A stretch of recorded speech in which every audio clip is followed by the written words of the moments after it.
ছায়া কখনো ছেড়ে যায় না, আর মায়া কখনো ঘুমাইতে দেয় না। তাই তো আজ তোমায় ভেবে রাত জাগি। আয়নাঘরের কষ্ট কেন থাকে, আয়নাটা দিয়েছিল আমার বিয়াই তারেক সিদ্দিকী। সেই সবকিছু করেছে। গুলি করে মারার দরকার কি? ক্রস ফায়ার দিলে বেশি লোক জানাজানি হচ্ছে, সমালোচনা বেশি হচ্ছে। সেদিন থেকে শুরু হলো এই নতুন পরীক্ষামূলক পরিকল্পনা। একটা ছোট্ট ঘর, 3.5 বাই 3 ফিট বাই 3.5 ফিট, ওইখানে নিজের কোথাও ভালোভাবে শোনা যায় না। হ্যাঁ, আমরা প্রথমে কিছু বিরোধী নেতাকে তুলে আনলাম, এই বিএনপি, জামাত, ছাত্র শিবির, ছাত্রদল, কিছু সাংবাদিক। ওদের দেখা হলো সেই আয়না ঘরে।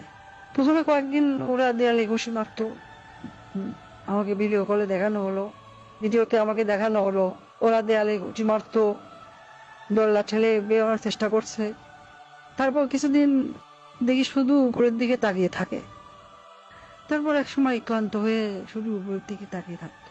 প্রথম কিছুদিন কেউ বুঝতে পারতো না কতটা সময় গেছে, কয়দিন তাদের আটক রাখা হয়েছে। খাবার অনেক কম দেওয়া হতো, খাবার কম দিতে বলতাম, পানিও খুব সীমিত। কেউ কেউ নিজের আয়নায় নিজের প্রতিবিম্বকে দেখে শত্রু মনে করত, নিজেকেই আক্রমণ করা শুরু করলো। নিজের দেয়ালে নিজের হাত দিয়ে কষি মারলো, হাত রক্তাক্ত করলো। আমার সবচেয়ে সুন্দর দৃশ্য ছিল যখন একজন সাংবাদিক, কি যেন ওর নাম, হ্যাঁ মাসুদ, নিজের নখ দিয়ে নিজের মুখের চামড়া ছিঁড়ে ফেলা চিৎকার করছে। আমার পছন্দ হলো। সারা দেশে আরো বেশ কিছু এরকম আয়নাঘর বানালাম, যুদ্ধপরাধী রাজাকার ছেলে মেয়েদের সেখানে বন্দি করতে বললাম। মাঝে মাঝে 2-1জনকে ছেড়েও দিতাম, ফিরে এসে কেউ কিছুই বলতো না, ওইভাবে বলে দিয়েছিলাম যেন কেউ মুখ না খোলে। ব্যাস, সাপও মরলো না, লাঠিও ভাঙলো না। মানুষ ভাবলো যান বাঁচাতে স্বেচ্ছায় আত্মগোপন করেছিল, কিন্তু আমার আসল শক্তি ছিল প্রচারণায়। আমার দলের নেতা কর্মীরা, তারাও এই ব্যাপারটা বিশ্বাস করতে পারে। সত্যকে আমরা এমন ভাবে ধামাচাপা দিয়েছি, কেউ বিশ্বাসই করতে পারছে না আয়নাঘর আসলে ঘর বলতে সত্যি কিছু ছিল।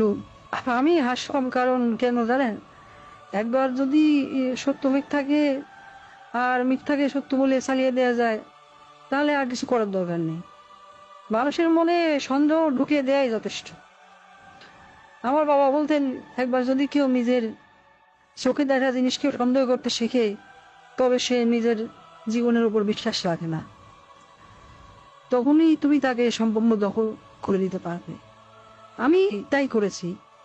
আমি তাদের মনের উপর শাসন করেছি, আমি তাদের কল্পনাকে বন্দি করেছি। হাসতায় আজও মানুষ সন্দেহ করে আয়না ভালো বলে সত্যিই কিছু ছিল।